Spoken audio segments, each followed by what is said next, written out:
인간을 바꾸는 5가지 법칙이 있다고 합니다. 바꿔지려면 여러분의 바꿔지고 인생이 바뀌어지려면 5가지가 바뀌어야 되는데 이렇습니다. 사는 곳을 바꿔라. 환경이 굉장히 중요한 것 같습니다.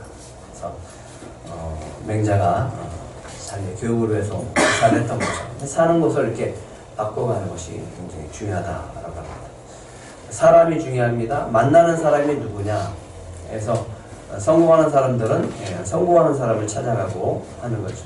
그래서 워런 버핏 식사하는데 150억 점심 먹는데도 그렇게 어마어마한 돈을 들여서 만나는 이유는 유익이 있기 때문에. 세 번째는 시간을 다르게 사용하라. 얼마큼 자기가 그 시간을 잘 사용하는가에 따라서 바뀌어지는 것 같습니다. 언어를 대하는 태도를 바꿔라. 자기가 얘기하는 대로 우리의 말은, 우리의 언어는 힘이 있습니다. 그래서 축복의 언어를 사용하는 것이 참 좋을 것 같습니다. 언어를 대하는 태도. 생각과 내 마음속에 있는 것들, 이런 모든 것들이 다 포함되어서 나가는 것이 언어인데 이 언어를 바꾸는 거죠. 그래서 여러분들은 항상 축복의 언어, 또 믿음의 언어를 하셔야 됩니다. 그 다음에 생각하는 방법을 바꿔라. 우리 생각을 바꾸는 것은 너무너무 귀한 것들이죠. 그래서 나오는 겁니다. 이렇게 얘기합니다. 큰 이슈나 불편한 경험이나 작은 깨달음을 얻게 되면 나의 안경이라는 인식이 나를 가두고 있다는 것을 알게 된다. 내 안에 갇혀 있다는 거죠. 내가 보고 싶은 것만 보고, 내가 듣고 싶은 것만 듣고, 내가 하고 싶은 거 거기에서만 그 틀 안에 갇혀 있기 때문에 그것만 보고 그것을 통해서만 보는 거죠. 그래서 그 안경을 좀 벗어버리고 새로운 안경을 쓰라라고 하는 거죠. 그때가 언제냐? 한계를 뛰어넘을 때. 한계를 넘을 때 우리는 새로운 세계를 만나고 새로운 생각을 하게 되어지고 새로운 삶을 살아갈 수 있다라고 하는 겁니다. 그래서 도전하고 살아갈 수 있다라고 하는 거죠. 여러분도 항상 도전하면서 사시길 바랍니다. 그러면 하나님이 인간을 바꾸는 방법은 뭘까요? 그건 세상 사람들이 알고 있는 지식이라고 한다라고 우리는 성경적으로 봐야 되잖아요. 그러면 하나님이 우리를 바꿔가는, 인간을 바꿔가고 우리 인생을 바꿔가기 위해서 사용하는 방법 3가지가 있습니다. 뭘까요? 잘 하시면서 침묵을 하고 계세요. 예, 실패입니다. 그리고 위기 가운데 넣습니다. 고난을 당하게 합니다. 이것이 하나님이 우리 인간을 바꿔가는 방법입니다. 왜 그럴까요? 고민하면서 생각해봤습니다. 왜 그러실까? 하나님은 도대체 왜 우리에게 실패를 허락하시고 위기 가운데 몰아넣게 하시고 고난을 허락하시는 걸까? 왜 그럴까요? 뭐 다른 거 있어요? 딱 한 가지예요. 절대적으로 우리 인간은 주님의 도움이 필요한 존재라는 것을 깨닫게 합니다. 주님의 도우심이 없으면 우리는 살아갈 수 없습니다 라고 하는 것을 고백하기 위해서 내 마음과 내 뜻대로 살아가고 하나님을 떠나서 하나님을 생각하지 않고 하나님의 도움이 필요 없다라고 그렇게 살아가는 것이 뭐라고요? 죄예요. 죄. 그러면 죄가 아니라 하나님이 기뻐하는 것은 뭡니까? 하나님이 기뻐하는 삶은 뭐예요? 항상 하나님을 의지하고 살아가는 거예요. 하나님을 바라보고 하나님을 믿고 살아가는 존재가 될 때 하나님은 기뻐하는 거예요. 착각하시면 안 됩니다. 네. 하나님은 항상 바쁘셔서 내 기도를 안 들어주실 거야. 내가 알아서 해. 이렇게 생각하면 안 돼요. 저도 마찬가지예요. 우리 목사님 항상 바쁘니까. 아니에요. 카톡 있잖아요. 카톡으로 하세요. 그리고 여러분들이 전화하는 것은 제가 무슨 일이 있어도 제일 첫 번째로 받습니다. 한 번은 우리 안재 집사님이 전화 왔는데 전화가 안 받으시더라고요. 무슨 궁금해서 죽겠는데 문자가 왔어요.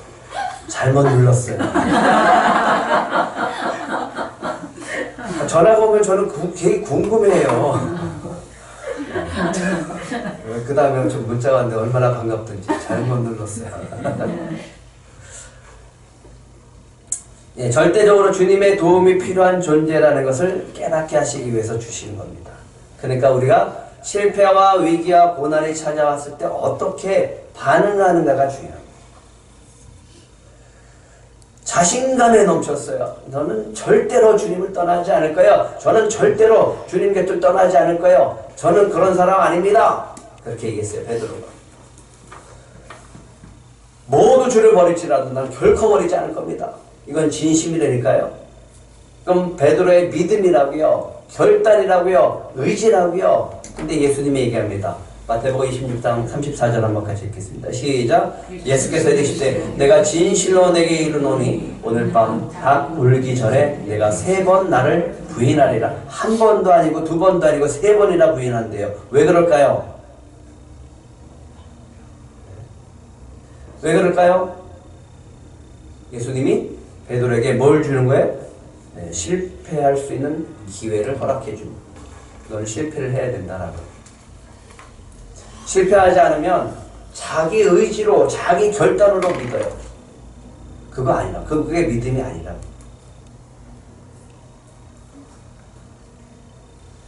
이걸 깨닫고 나니까 펑펑 눈물을 흘려요, 베드로가. 다 울기 전에 내가 3번 나를 부인하리라 하심이 생각나서, 그 말씀이 생각나니까, 그래, 내가 아무리 결단하고 내 마음에 결단하고 내 의지로 주님을 따르려고 했는데도 불구하고 안 되는구나. 부인하고 싶지 않았죠? 근데 나도 모르게 부인 돼버리는 걸 어떻게 하냐고요. 뭘 하는 거예요? 실패를 통해서 나의 연약함, 나의 결단, 나의 의지로는 예수님을 따를 수 없다라고 합니다. 그걸 하나님이, 주님이 가르쳐 주십니다. 정말 신앙생활 열심히 하고 싶어요. 정말 교회를 위해서, 또 목사님을 위해서, 우리 가정을 위해서. 근데 내 마음은 그렇죠. 근데 환경이 또 때로는 사단의 공격으로 언제 내가 어떻게 넘어질지 모릅니다. 그래서 우리는 누가 필요하다? 예, 주님이 필요하다. 성령님이 필요하다. 그렇지 않고는 우리는 살아갈 수 없는 존재다라고 하는 것을 우리가 인식하기 위해서 실패를 허락하십니다. 예, 열정, 바울만큼 열정 있는 사람이 없어요. 하나님을 믿는 신앙, 그 열정, 그 신실함, 율법에 대한 그 간절함, 그 바울만큼 그렇게 열정 있는 사람이 어디 있어요? 그래서 예수 믿는 자들을 다 잡아 죽이려고 했었고 교회를 무너뜨리려고 했었던 거 아니에요? 근데 예수님이 만나주셔. 왜요?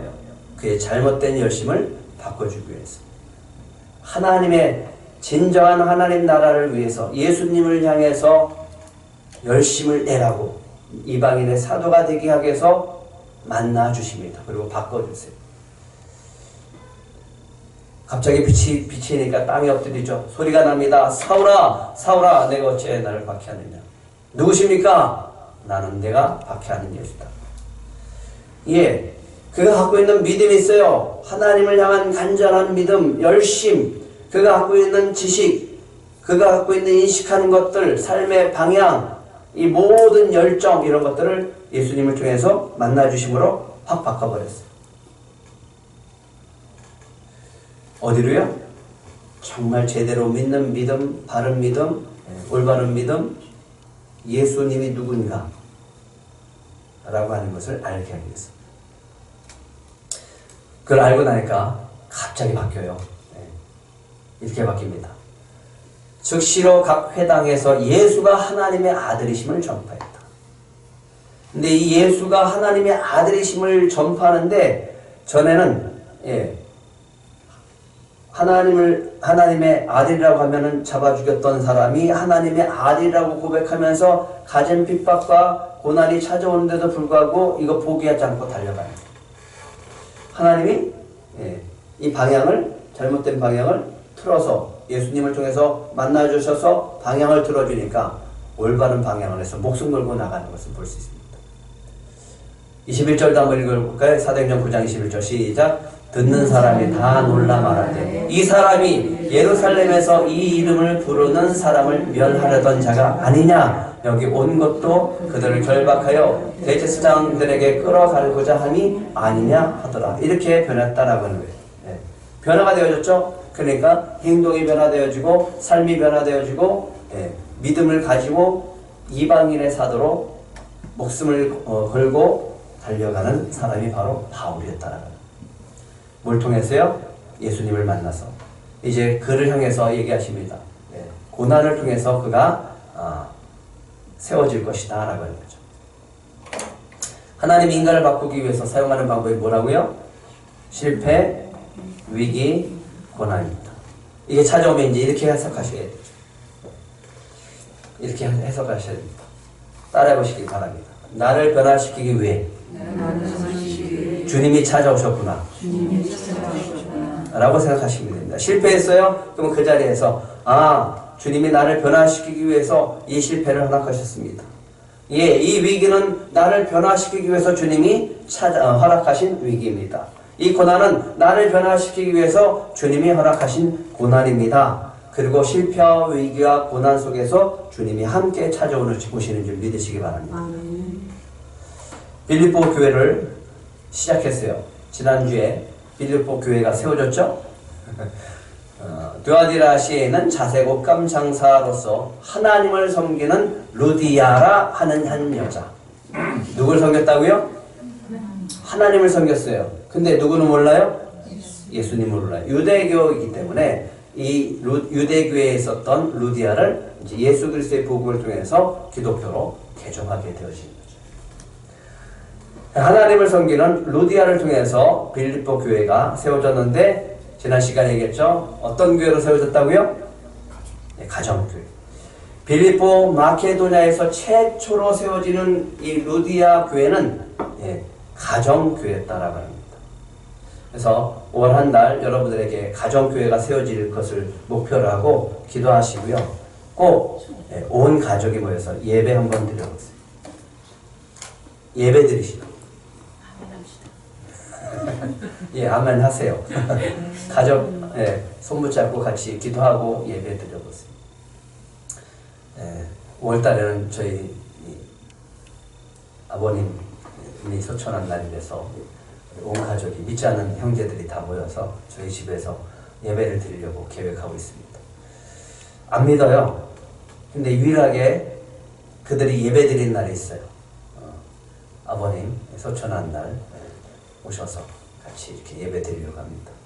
얼마나 감사해요. 그것이 우리의 은혜죠. 뭘 통해서요? 예배를 통해서. 예배를 통해서 교회가 세워지는 거예요. 가정을 통해서 교회가 세워질 줄 믿습니다. 여러분들의 가정이 다 교회가 될 줄 믿습니다. 이런 놀라운 역사 속에서 하나님께서 그들을 통해서 역사하시고 성령께서 역사하셔서 빌립보의 가정교회가 세워지게 되어집니다.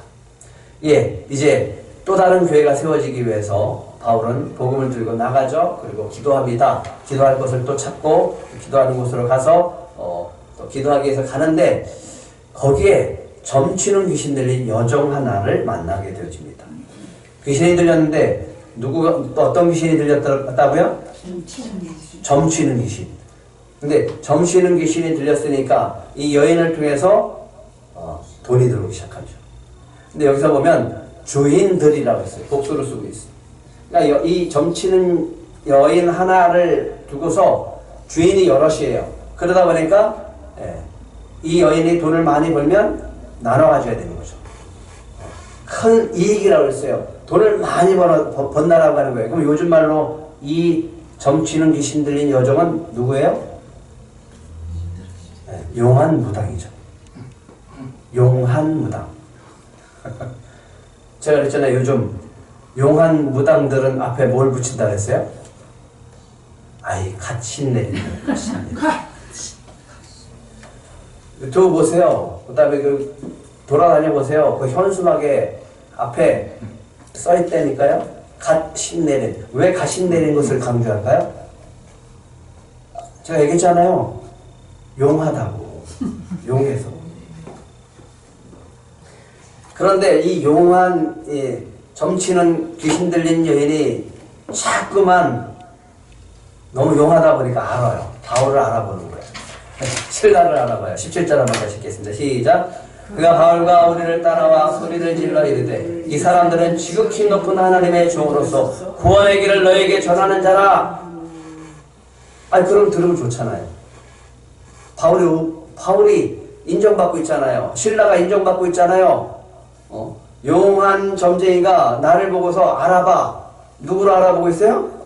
지극히 높은 하나님의 종이라고. 이런 소리 들으면 얼마나 기쁠까? 용한 점쟁이가 나를 알아보고 나를 지극히 높은 하나님의 종이 돼요. 근데 왜 바울이 그게 귀에 거슬렸을까? 귀신 들렸어요. 귀신 들린 사람이, 그것은 귀신 들린 사람이 하는 말이지만 귀신이 하는 말이에요. 듣기 싫죠? 그리고 잘 들으시면, 잘못하면 교만에 빠질 수가 있어요. 저기 구원의 길을 전하는 자다. 구원하는 분이 예수님이다. 구원은 예수님께 있습니다. 이러면 좋을 텐데 이 말을 자꾸만 들으면 누가 높아지냐면 예수님이 높아지는 게 아니라 바울이 높아지게 생겼어요. 이 사람들은 지극히 높은 하나님의 종으로서 구원의 길을 너에게 전하니라. 그러니까 저를 교만하게 하시려면 여러분들은 뭐라고 하셔야 돼요?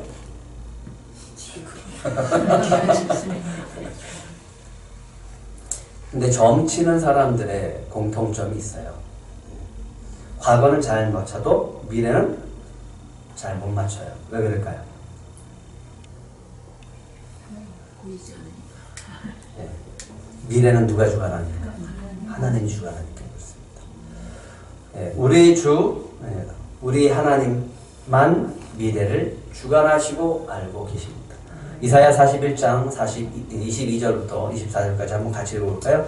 우상 섬겼던 이스라엘 향해서 이렇게 얘기하십니다. 같이 시작.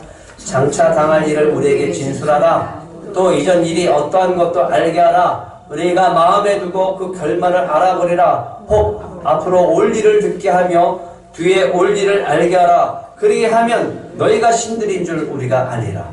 또 복을 내리든지 재난을 내리든지 하라. 우리가 함께 보고 놀라리라. 보라, 너희는 아무것도 아니며 너희는 허망하며 너희를 택한 자는 가증하리라. 미래는 주님 손에 있음을 믿으시기 바랍니다. 우리의 인생은 누구 손에 있어요? 주님 손에 있는. 예, 바울과 실라에게 위기가 찾아옵니다. 하도 그렇게 얘기하니까 귀에 거슬리니까 바울이 너무 힘들어서 그 귀신 들린 여인을 향해서, 그 귀신을 향해서 선포합니다. 예수 그리스도의 이름으로 내가 명하노니 그에게서 나오라 라고 하니까 귀신이 떠나가 버렸어요. 예, 지극히 높은 하나님의 종으로서 구원의 길을 너에게 전한 자다라고 자꾸만 얘기하는 거, 이 사람들에게 얘기하면 뭐 좋을 수도 있지만 그 얘기를 자꾸 하면 할수록 내 마음이 힘들어지고 주변 사람들이 예수님을 믿는 게 아니라 나를 추종하게 되어지니까 이게 올바른 것은 아닙니다. 복음에게 능력이 있습니다. 복음의 능력이 있고 예수님의 능력이 있고 성령의 능력인 거죠. 우리는 그저 그것에 쓰임받는 종일 뿐입니다. 그렇게 겸손하게 따라가야 되는데 그 겸손함을 자꾸만 부추겨서 교만함으로 바꿀 수 있는 것이 귀신의 역사입니다. 그때 한번 따라해 보실래요? 예수 그리스도의 이름으로 내가 명하노니 그에게서 나오라. 예. 자꾸만 어둠의 세력들이 여러분들을 공격한다라고 하는 것을 느끼면 이렇게 기도하시면 됩니다. 예수 그리스도의 이름으로 명하노니 떠나갈지어다. 우리 너무나 잘 아는 말씀이죠. 예. 그렇게 기도하시면 여러분들 안에 계신 성령께서 여러분과 함께 하시는 예수 그리스도의 능력으로 떠나가게 될 줄 믿습니다. 그렇지 않으면 계속 괴롭힙니다. 예, 점치는 귀신을 쫓아섰어요. 그러면 놀라운 역사가 나타나야 되죠. 그 점치는 귀신이 예수 그리스도를 믿든가 그 믿는 역사를 통해서 교회가 세워지든가 그래죠. 근데 결과가 어떻게 됐어요? 네. 우리가 일제히 일어나 고발하니. 왜요? 세상 사람들은 뭐가 중요해요? 돈이죠. 내 돈줄을 끊어? 감히 내 돈줄을 끊어? 그리고 가만히 있냐고 사람들이. 그러니까 모함하고 이 사람들에게 감히 이 로마에서 가르치지도 않는 것들을 가르친다라고 이렇게 모함해서 고발을 해버리죠. 그러니까 군사들이 와서 붙잡았습니다. 옷을 찢어버리고 벗기고 또 매로 쳐서 성경에 보니까 이렇게 합니다. 많이 친 후에 옥에 가두고 간수에게 명하여 든든히 지키라라고 합니다. 예, 발에는 착고가 차 있고 손에는 수갑이 차져 있겠죠. 그러면 우리는 이렇게 생각합니다. 도대체 이게 뭐야? 도대체 이 상황이 뭐야? 내가 복음 전하다가 그리고 귀신을 쫓아줬는데 왜 이런 일이 있었을까? 사단이 더 센가? 주인들에게 돈벌이 수단으로 사용되는 그 여종에게 점치는 귀신을 쫓아내고 그 영혼을 자유케 했는데 뭐가 잘못됐을까? 사단의 반격인가? 내가 뭐 잘못했나? 내가 실수했나? 괜히 쫓아줬나? 막 이런 후회가 들지 않을까요? 근데 우리가 뭘 하라고 그랬죠? 믿음의 해석을 하라고 그랬죠? 이렇게 하는 겁니다. 주님이 나에게 주실 새로운 은혜가 있구나.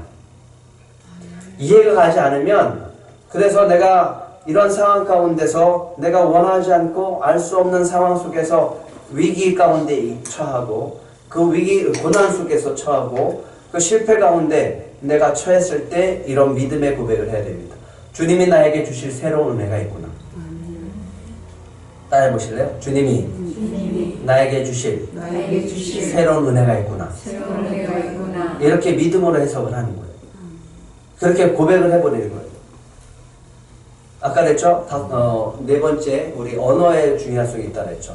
자꾸만 믿음으로 해석하고 믿음으로 고백하는 겁니다. 주님이 나에게 주실 새로운 은혜가 있어서 이런 일이 생긴 거야 라고 하는 거죠. 주님, 왜 이렇습니까? 왜 나를 옥에 가둬뒀습니까? 왜 나를 쳐서 이렇게 힘들게 하십니까? 라고 하는 것이 아니라 주님이 나에게 주실 새로운 은혜가 있구나. 그래서 내가 여기에 지금 갇혀있구나 라고 하는 거예요. 이 위기를 통해서 주님이 하실 일이 있구나. 이것도 따라해 보시기 바랍니다. 이 위기를 통해서 주님이 하실 일이 있구나. 왜 그럴까요? 그러면 왜 이런 위기와 이런 실패와 이런 고난을 주님이 허락하실까? 사도행전 1장 8절에 해답이 있습니다. 같이 읽겠습니다. 시작. 오직 성령이 너에게 임하시면 너희가 권능을 받고 예루살렘과 온 유대와 사마리아와 땅끝까지 이르러 내 증인이 됩니다. 예수님이 필요한 것은 증인입니다. 오늘 예수님을 만나고 그 위기와 실패와 고난 속에서 예수님을 만나고 예수님이 주신 은혜를 통해서 그는 예수님을 알고 복음을 전할 수 있는 증인으로 세워지는 겁니다. 그러기 위해서 주님은 오늘 이 위기를 허락하시는 겁니다. 오늘 찾아온 것이 있으면, 어려움에 찾아온 것이 있으면 여러분들에게 이 증인이 되기 위한 하나님의 방법인 줄 믿으시기 바랍니다. 위기 속에서 절망해야죠. 죽어야죠. 이 위기가 찾아왔으니까. 한밤중에 바울과 실라가 기도합니다. 기도해요. 그리고 하나님을 찬송합니다. 뭐예요? 하나님을 원망하고 하나님 슬픔 속에서 기운을 다 잃고 소망을 잃어야 될 바울과 실라가 뭐하고 있다고요? 기도하고요. 하나님을 찬송합니다. 그것도 죄수들이 다 듣도록. 옆에 있는 죄수가 뭐라 그랬을까요? 시끄러워! 조용히 하네! 이런 소리 안 했을까요? 근데 기도하는 거예요. 기도하고 하나님을 찬송합니다. 반드시 이 일을 통해서, 이 위기를 통해서 주님이 하실 일이 있을 줄 믿습니다. 이 모든 것들은 주님이 허락하셨사오니 이 모든 것에서 주님이 구원하실 줄 믿습니다. 위기 가운데 기도하고 하나님을 찬송해요. 위기 가운데 하나님을 원망하고 내 신세 타령하고 그렇게 하는 게 아니라, 불평하는 게 아니라 위기 가운데 뭐 했다고요? 기도하고 하나님을 찬송하는 겁니다. 믿음의 반응이라. 한번 따라해 보시기로. 이 위기를 통해 이 위기를 통해 주님이 하실 일이 있다. 주님이 하실 일이 있다. 그거 갖고 기도하는 거예요. 주님, 이 위기를 통해서 도대체 주님이 무슨 일을 하시려고 합니까? 이 모든 것들은 하나님의 계획 속에 있음을 주님 찬양합니다. 아멘. 그러니까 놀라운 일이 벌어지죠. 어떤 일이 벌어지니까 큰 지진이 일어납니다. 옥토가 움직였습니다. 문이 활짝 다 열려버렸어요. 그리고 어떻게 창고가 풀어지냐고요. 누가 하는 거예요? 하나님 하시는 거죠. 이런 역사 속에서 더 큰 기적이 일어나는 거죠. 더 큰 기적은 죄수들이 아무도 도망치지 않아요. 옥문이 딱 열리자마자 사람들은 어떻게 해요? 할렐루야! 그러고 도망가야 될 거 아니에요. 그죠? 하나님 풀어주셨다. 근데 죄수들이 아무도 도망가지 않고 옥문이 열렸는데도 불구하고 그 자리에 있는 거예요. 간수가 옥문이 열리는 것을 보고 죄수가 다 도망친 줄 알고 칼을 뺍니다. 그리고 자살을 하려고. 바울이 크게 소리칩니다. 18절 같이 읽겠습니다. 시작. 바울이 크게 소리질러 이르되 내 몸을 상하지 말라. 우리가 다 여기 있노라. 여기서 중요한 것이 있습니다. 다 여기 있다. 아무도 도망친 사람 없다. 어떻게 도망친 사람이 한 사람도 없을까? 뭐 하시려고요? 예수님의 증인 되게 하시려고. 위기를 통해서 주님이 하실 일이 있다라고 하는 것을 깨닫게 하기 위해서. 우리는 잘 알고 있죠. 이 일을 통해서 누구를 구원하기 위해서. 누구를 구원하기 위해서. 간수와 온 가족을 위해서. 간수가 등불을 가지고 뛰어들어가죠. 뛰어들어가요. 너무너무 무서워 떨고 있습니다. 이 위기 속에서 두려운 거에 어떻게 될지 모르니까 만약에 한 사람이라도 도망쳤으면 그 사람 간수는 죽임을 당할 수 있고 아니면 파직을 당하는 거죠. 먹고 사는 직장을 잃게 되어지는 거죠. 가장으로서 책임져야 되는데 그걸 책임지지 못한다라고 하는 것은 너무 어려운 것이고 명예가 사라지는 것이고 우리가 생명줄이 끊어질 수 있는 위기라고 하는 거죠. 그런데 그들이 다 그대로 있다라고 하는 것을 통해서 바울과 실라 앞에 엎드립니다. 그러면서 이야기하는 말이 기가 막힙니다. 30절 같이 읽겠습니다. 시작. 그들을 데리고 나가 이르되 선생들이여 내가 어떻게 하여야 구원을 받으리까? 무슨 생각하게 하는 거예요? 어떻게 하면 내가 구원받겠습니까? 어떻게 해야지 내가 구원받겠습니까? 그들을 데리고 나가죠. 바울과 실라를 옥에서 데리고 나가서 묻는 게 내가 어떻게 하여 구원을 받으리까? 라고 얘기하는 거예요. 주님이 예비하신 거죠. 구원의 주님을 만나야 할 영혼이 있다라고 우리는 믿어야 됩니다.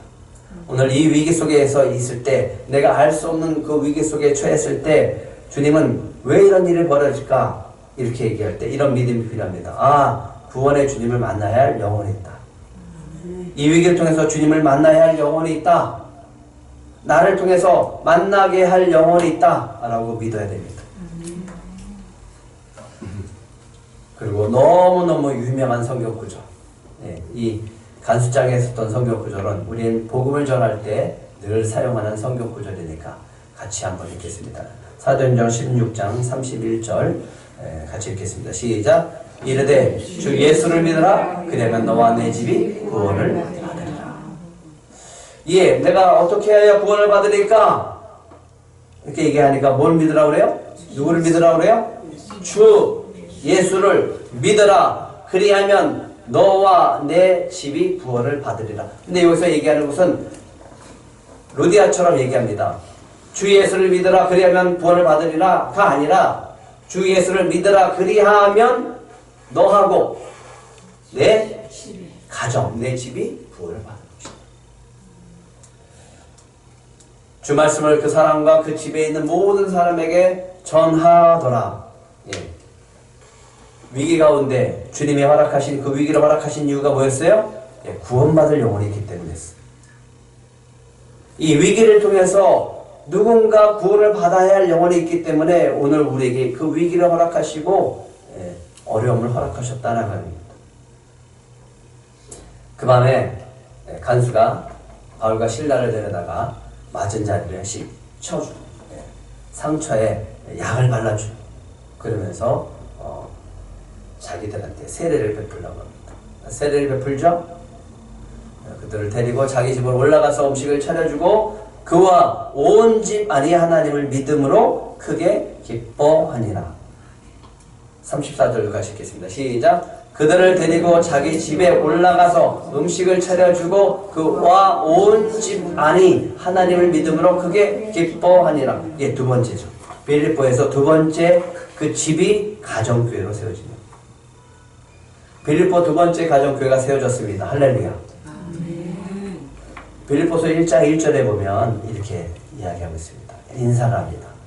그리스도 예수의 종 바울과 디모데는 그리스도 예수 안에서 빌립보에 사는 모든 성도와 또한 누가 있어요?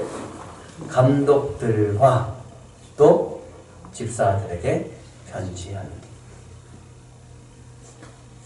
누가 있어요? 네, 성도 있고요, 감독들 있고 집사들이 있습니다. 동의했죠?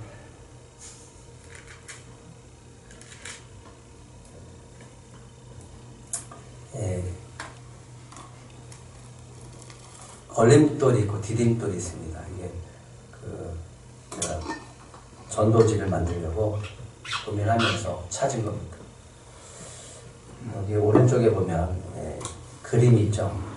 작가가 그린 그림인데 가피풀에 나온 그림인데 이것을 다운받으려고 물론 그냥 다운받아도 괜찮지만 거기에 그렇게 돼 있어요. 뭐라고 돼 있냐면 이 작가에 대해서 커피 한 잔이라도 해달라고 이렇게 얘기합니다. 그래서 이 그림을 다운받고 그 작가에 커피 한 잔 보냈어요. 너무 좋은 그림이라서 내가 원하는 그림이었기 때문에 걸림돌이 될 건가 디딤돌이 될 건가라고 합니다. 예수가 걸림돌이 됩니까? 교회가 걸림돌이 됩니까? 목사가 걸림돌이 됩니까? 우리가 앞에 있는 위기가 걸림돌이 됩니까? 내가 만난 고난이 걸림돌이 되는가? 내가 한 실패가 걸림돌이 되는가? 그렇지만 주님을 믿으면 걸림돌이 아니라 디딤돌이 될 줄 믿습니다. 우리가 영혼을 구원받고 위기에서 넘어가고 한계를 뛰어넘고 내 실패가 성공으로 바뀌어지고 내 고난이 유익이 되어지는 그런 디딤돌이 될 줄 믿습니다. 바울이 빌립보 성도들한테 이런 말합니다. 같이 읽겠습니다. 시작. 무슨 일에든지 대적하는 자들 때문에 두려워하지 아니하는 이 일을 듣고자 합니다. 이것이 그들에게는 멸망의 증거요 너에게는 구원의 증거니 이는 하나님께로부터 난 것이다. 그리스도를 위하여 너희에게 은혜를 주신 것은 다만 그를 믿을 뿐 아니라 또한 그를 위하여 고난도 받게 하려 하십니다.